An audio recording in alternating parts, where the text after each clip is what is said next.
Sabe, criar um nome de marca que gruda na cabeça das pessoas não é uma questão de sorte, não. É pura estratégia. E é sobre isso que vamos conversar hoje. Vamos desvendar o processo por trás daqueles nomes que se tornam simplesmente inesquecíveis.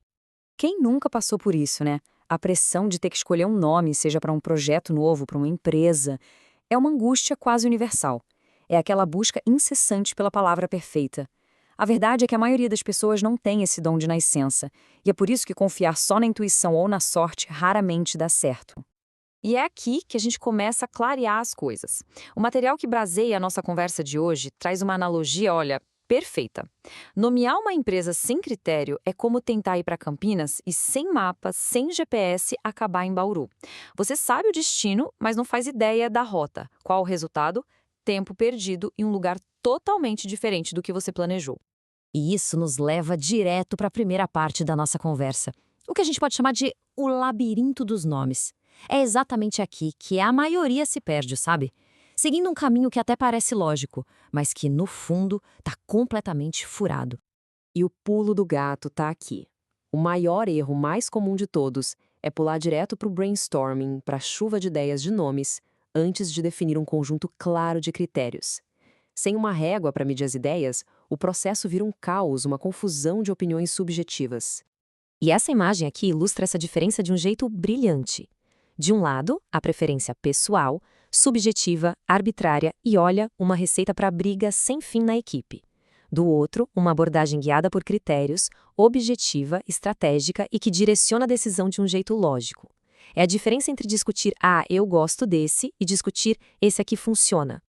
Tá, então como é que se sai desse labirinto? A resposta é o que a nossa fonte chama de o GPS para nomes.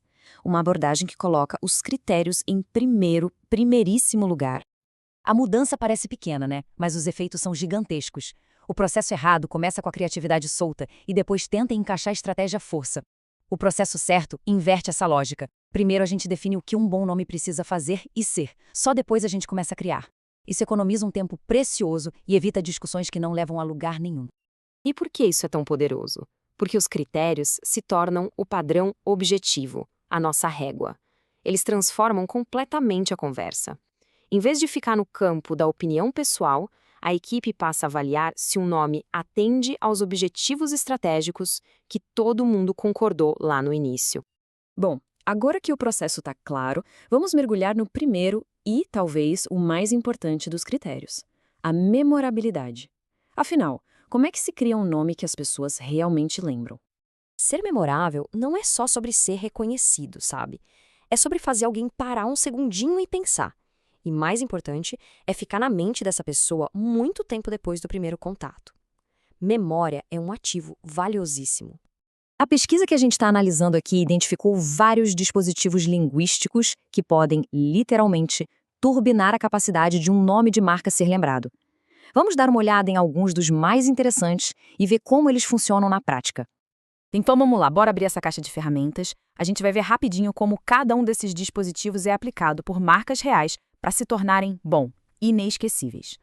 O primeiro dispositivo é a familiaridade. E que número é esse? Bom, este foi o investimento em publicidade da Unilever no Brasil só em 2020. A repetição massiva cria familiaridade e a familiaridade, por sua vez, constrói a memória. O que é interessante aqui é notar como as maiores empresas usam essa onipresença para comprar familiaridade. Elas estão em todo lugar, na TV, na internet, no ônibus, para garantir que os nomes delas se tornem parte do nosso dia a dia. Mas, claro, nem todo mundo tem R$ 1 bilhão para investir. Por isso, vamos ver outras ferramentas. Poetas e rappers sabem disso há séculos. A rima é um atalho para a memória. O cérebro humano é programado para reconhecer e lembrar de padrões sonoros, e as marcas usam isso a seu favor, tanto nos nomes quanto nos slogans. E aqui estão alguns exemplos clássicos. Nomes como Lean Cuisine ou StubHub usam a rima para criar um som gostoso de ouvir, quase musical, e muito fácil de lembrar. A rima os torna mais pegajosos, mais distintos.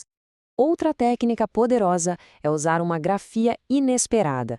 Mudar uma letra ou a estrutura de uma palavra conhecida pode forçar o cérebro a prestar um pouquinho mais de atenção, o que ajuda a fixar a informação na memória. É uma quebra de padrão inteligente. A gente vê isso em marcas clássicas como Kraft ou Krispy Kreme e também em gigantes da tecnologia como Flickr ou Dig.